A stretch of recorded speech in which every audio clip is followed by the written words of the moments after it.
আমার 5 লাখ টাকা লোন নেওয়া, সব মহিলারা এসছে আমার বাড়িতে। আমাদের ঈদটা করতে দিক, আমরা গরুগুলো বিক্রি করি। তোমাদের তো মাথা তোমরা কেন বিক্রি করতে গরু মদিকে কিনতে হবে। পশ্চিমবঙ্গে বিজেপি সরকারের আইনের উদ্দেশ্য ছিল পশুর সুরক্ষা, কিন্তু বাস্তবতার মারপ্যাচে সেই আইনই এখন গলার কাটা হয়ে দাঁড়িয়েছে পশ্চিমবঙ্গের হাজারো হিন্দু খামারি ও পশু ব্যবসায়ী। ভারতে 14 বছরেরও কম বয়সী গবাদি পশুর জবাই নিষিদ্ধ করার কঠোর বিধিনিষেধ আজ খোদ সনাতন ধর্মাবলম্বী প্রান্তিক চাষিদের জন্য এক চরম অর্থনৈতিক বিপর্যয় বা বুমেরাং হয়ে দেখা দিয়েছে। সেই গরুকে মুদি খাওয়ানোর পয়সা দেবে, আমাদের দেখাশোনা করার পয়সা দেবে, তাহলে গোমাতাকে সেই 14 বছর বয়স পর্যন্ত আমরা রেখে দিতে পারবো। হিন্দুদের এইভাবে বাঁচানো যায় না দাদা ভাই, এইভাবে একদম টোটালি বাঁচা। শুভেন্দু অধিকারী মহাশয় ভুল করছেন, নির্দিষ্ট সময় দেওয়া হোক মানুষকে। শুভেন্দু অধিকারী এসে তুই গদিতে বসে আছিস, তুই কি করছিস? আমাদের আর ঘুম নেই, রাত্রে ঘুম নেই, চিন্তায় মাথা খারাপ হয়ে যাচ্ছে।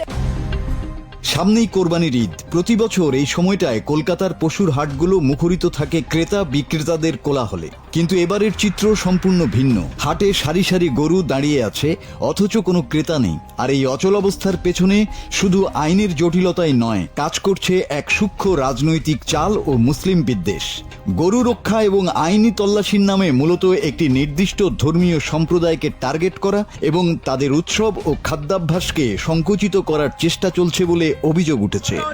ওনাদের মাথা ওনারা বেচে দিচ্ছে, আমাদের মুসলিম ভাইরা কিনছে, কিনে ফেসে যাচ্ছে, ওনারা টাকা টেনে বাড়ি চলে যাচ্ছে, আর কিন্তু কোনো সমস্যা নেই।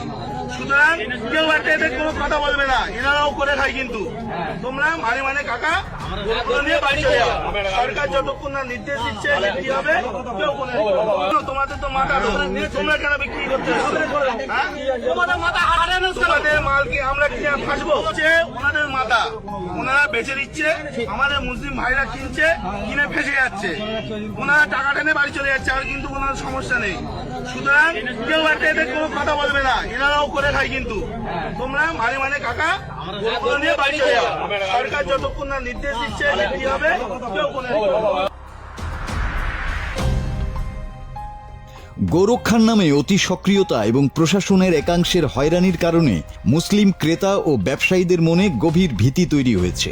হিন্দু বিক্রেতাদের কাছ থেকে গরু কিনতে গেলে যে কোনো সময় বড় কোনো সাম্প্রদায়িক বা আইনি ঝামেলার শিকার হতে পারেন, এই আশঙ্কায় তারা এবার কেনাকাটা থেকে দূরে থাকছেন। ফলে বিদ্বেষের যে বীজ বপন করা হয়েছিল মুসলিমদের কোণঠাসা করতে, সেই ফাঁদেই এখন পা দিয়ে বসে আছেন গ্রামীণ প্রান্তিক হিন্দু খামারিরা। মানে নিয়ম বন্ধ করেছে, মানছি না, মানবো না।